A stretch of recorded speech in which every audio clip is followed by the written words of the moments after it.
Well, what we did, I put out the request yesterday. Everybody knew that I was going to be talking to you, so I try to compile as many questions as possible from all of my followers, everybody who wanted to ask you questions directly, and we'll kind of just see how the conversation goes, and just would love your sound advice. So I'll start with a pretty simple one, I think, but just in terms of, how is COVID-19 different from the flu in terms of, how it interacts with the body and just how it spreads?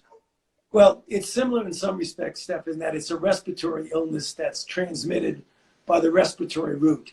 It gives a degree of pathology that's mostly pneumonia. The reason it's different is that it's very, very much more transmissible than flu. And more importantly, it's significantly more serious. What needs to happen in terms of, the numbers, or what metric are you looking at to be able to then determine at mass that, large gatherings, sporting events, those type of things are okay to, revisit as not a threat to continue, the spread of the virus? That's a great question, Steph. And that's what we deal with on a daily basis when we sit down in the Situation Room at the White House every day to go over that. What you need is to see the trajectory of the curve start to come down. We've seen that in China. They went up and down.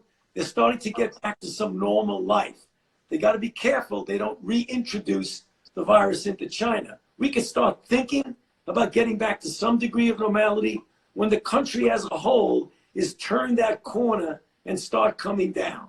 Then you could pinpoint cases much more easily than getting overwhelmed by cases, which is what's going on in New York City.